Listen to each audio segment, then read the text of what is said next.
Omry Hananya.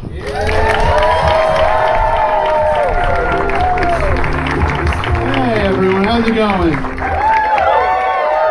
Hell yeah. Surprise! Hell yeah. My name's Omry. My pronouns are he, him. My slur is kike. I'm a Middle Eastern Jew, but I'm Mexican passing. That means when I tell people I don't speak Spanish, they just assume I'm a bad grandson. I came up from Texas recently. Anyone here from the South? Hell yeah. I learned a lot about you guys. Yeah, I learned that you talk a little bit different, right? Like, instead of saying, are you Jewish? You say, you're not Jewish, are you?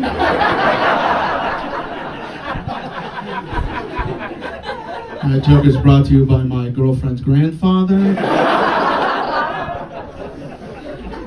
Headed back to New York soon. I'm a little worried because last time I went there, I still had a job. And when I got in, the first thing my boss told me was, hey, Omry, you've gained weight. And that's not okay. Right? My boss should never comment on the way my body looks. Right? Because I am not a woman.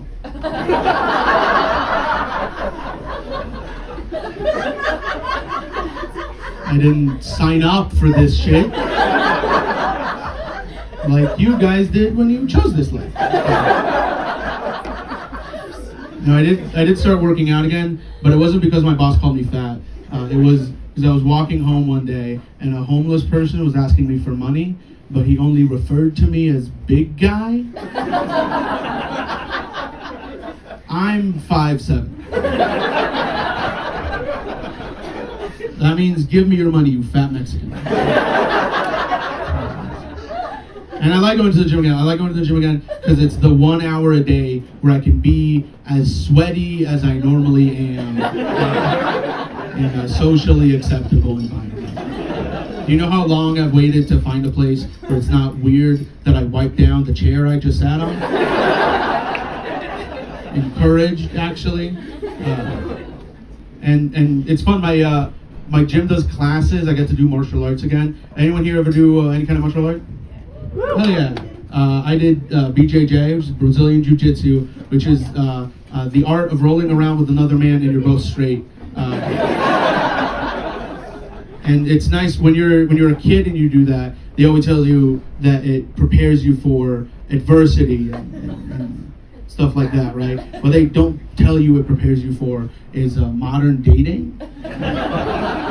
You see, I can't go on 3 dates with a girl without finding out she likes being choked.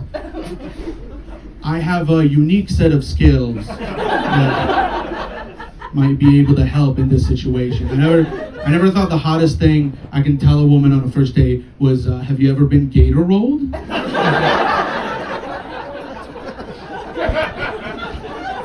One time I was in bed with a girl and she said, hurt me, so I put her in an arm bar.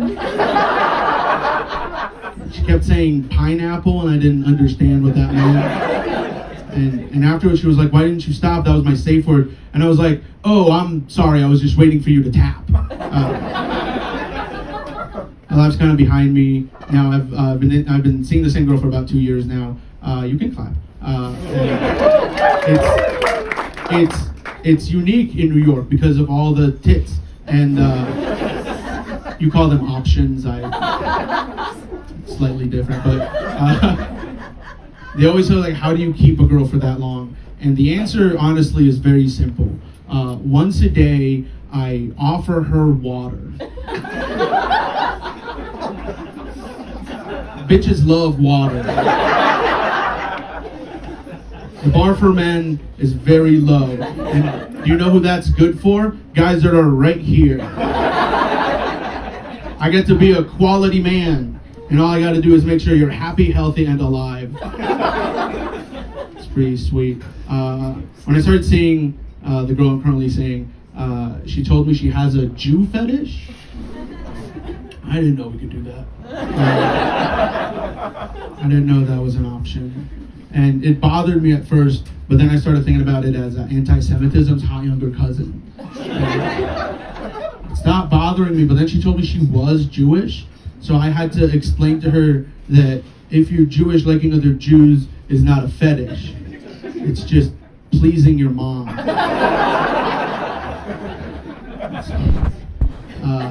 have a question for you guys. Are we friends now? Yeah. You guys do trust me to tell you something that might upset you?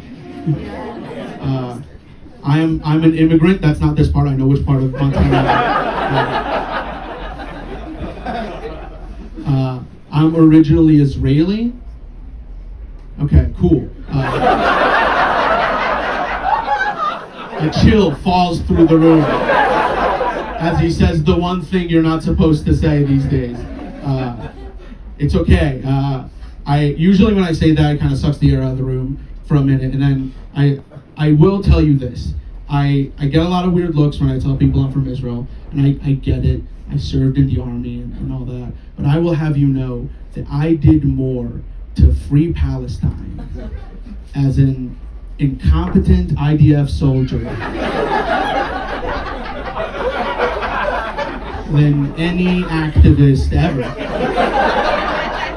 Right? Like one time I made a mistake and I crashed 3 drones. Have you guys ever freed Palestine out of $1 million of U.S. taxpayer money? That is the best part about moving to the U.S. is now I know my taxes are going to defend Israel. Yeah, people ask me why I moved here. I tell them it's comedy, but the real reason I moved here is because I was sick and tired of the Jews controlling everything. You see, back where I'm from, it's not a conspiracy theory. It's just like a fact. So I moved to Brooklyn. Now, I don't know what word of Brooklyn has reached Bozeman, Montana. But let's just say I didn't know we had other branches. Really, our names are still on all the banks? That's wild. Yeah, so I've been with a girlfriend for about 2 years now, and things are getting serious, right? Like we have a lot of like deep, intense conversations about like who we are and what we do. And recently, she told me one of the things she's most worried about is the fact that suicide runs in her family. And I was worried, right? I asked her, like, did anyone you know ever commit suicide with like from your family? And she said, no one actually did it. It was all suicide attempts. And then I had to like calm her, and I was like, hey, you don't have to worry because suicide doesn't run in your family. Failure runs in your family.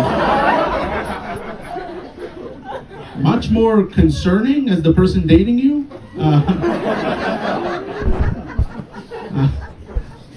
It's fine. We worked through it. She let me say it on stage, so we're fine. I am still dealing with a lot of misconceptions I got when I first moved here. Like growing up in Israel, like I was raised, and I was led to believe that neo-Nazis were just Nazis who thought we lived in the Matrix.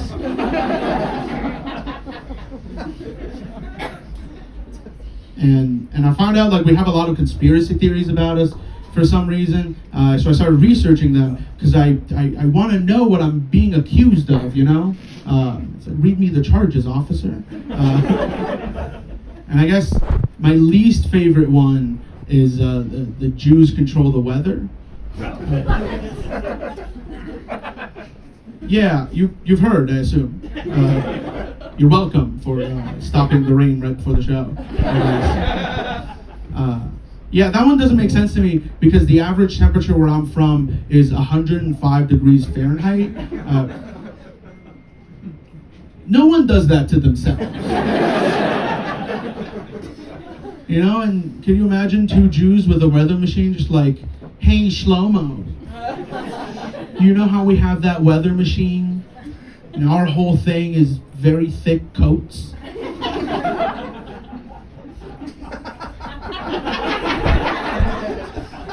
So yeah, I don't think we, control the weather. We did probably kill Jesus. Thank you very much, guys.